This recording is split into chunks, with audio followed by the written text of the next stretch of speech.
When I finally was making my own money, the first thing I did was become a life member of the historic Huguenot Street.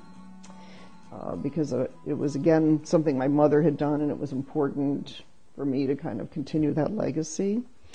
And so I've been a member of historic Huguenot Street since 1978. And it kind of went away for a while, in the sense that I didn't have time to be here. I moved away. It became more of a distant kind of memory for me, but my mother was still always very proud. Finally retired from banking. I was able to retire at a fairly early age. I wanted to give back because I felt I had been lucky in my life. Even though I had worked hard, there were things that had come my way by chance too. I wanted to do work for charity. And one of the first places that I called was historic Huguenot Street. And I was living in Boston at the time and asked if they could use some help. And they basically said, come on down. So I did start working as a trustee, board trustee. I was traveling back and forth from Boston for years when all of a sudden I realized it was one drive that I kind of woke up and said, I need to be here again. And it just kind of called me to come back. And it happens to so many people that, they talk about they come back after they've been away, or that they really feel like they're home. And that's exactly the feeling I got. It was really I felt I was coming home. So it wasn't just anymore that it was important to my mother. It became important to me.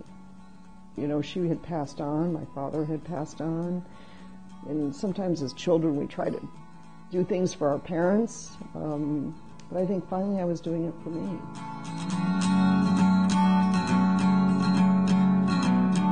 Often people say that it's hard to know where you're going if you don't know where you've been. For me, that is really important. It's certainly a grounding. I met this very important woman on Wall Street and said, Marietta, you're so lucky to know who you are. And, you don't always think of it in those terms, but she said, I have no idea kind of how to even begin to think about my family. It was amazing that she had that powerful connection to being able to answer that question. Of course, it's only one part of my family line, but it still is, it's become a very important, significant part of my life. It sounds like it's a simple thing, but it takes a lot of time, even if you know your ancestry, to know what it means. We're given opportunities in our life, we're given information. Everybody kind of does different things with it. We all choose different paths, but for me, understanding this and being connected to this now is very special.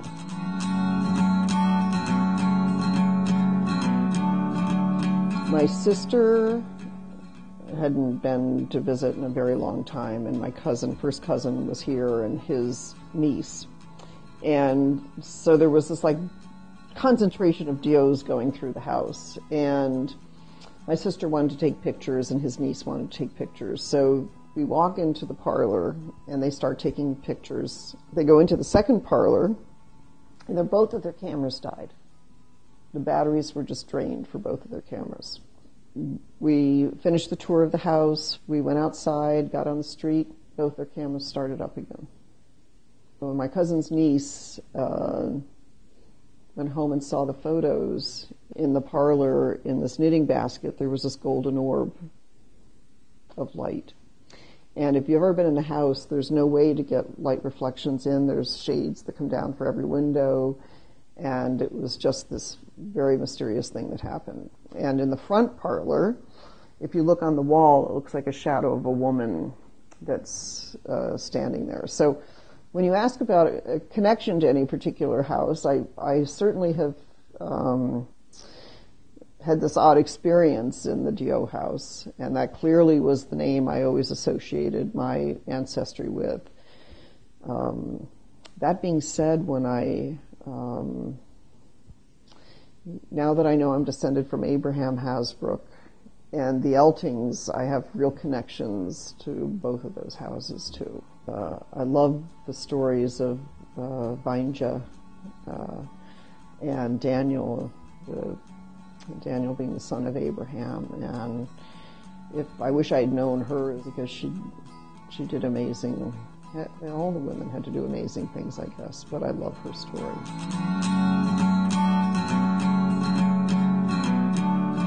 This woman who I met for the first time today, there was a special connection, even though I hadn't even known her before. We share an ancestor that I didn't even know we shared, that I was descended from this person until she left. But in any event, there are these constant connections.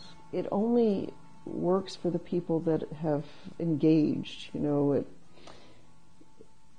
You can take any one family and someone may care about their heritage and somebody else may not be interested at all. So not every descendant is going to be interested, but I hope they discover that heritage.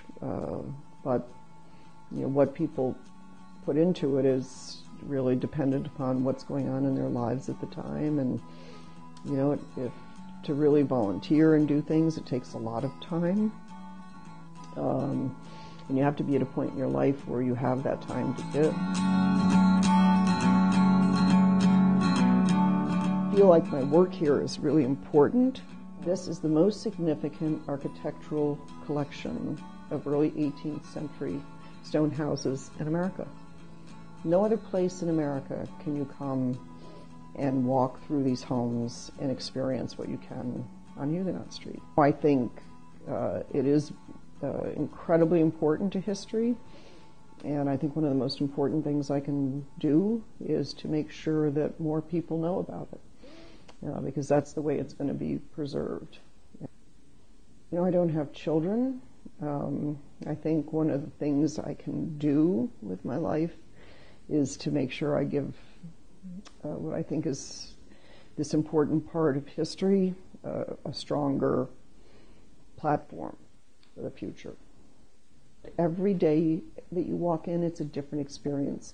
You never know who's going to walk through the door. You never know what part of history you're going to discover that you didn't know before, or that no one knew because something's been buried in the archives that never came to light before. It's there isn't one. It's just that it's all of them. They're magical. And think about it, that on one street that my ancestors kind of came here as immigrants. They built a town out of wilderness, which was really wilderness at the time. They were here before America was even conceived of. They were here 100 years before America became America. And the fact that they fought Native Americans, they had to make decisions about the French and Indian War, all the major world wars, which we seem to define history by, but nevertheless they are defining. And but just on one street, all of those little pieces of history are here. So each of those major events, we can kind of know what was going on in rural America at the time. How did people feel? What letters did they write? What were they eating? What did they care about? And it's remarkable. And I'm still discovering my history. We had a visitor here today that is an Elting descendant. She was always told the story about her whatever number great-grandfather and how we ran a store here on Huguenot Street. And when she left, I realized when I went back to my genealogy, I'm also descended from Rolla Elting too. So here we are, these distant cousins. I just met her for the first time today, but yet we have this amazing link to history, going back for that particular individual to the American Revolution. But even before that, we share history 100 years before that. To see how excited she was about her history and kind of making this connection today is incredibly rewarding.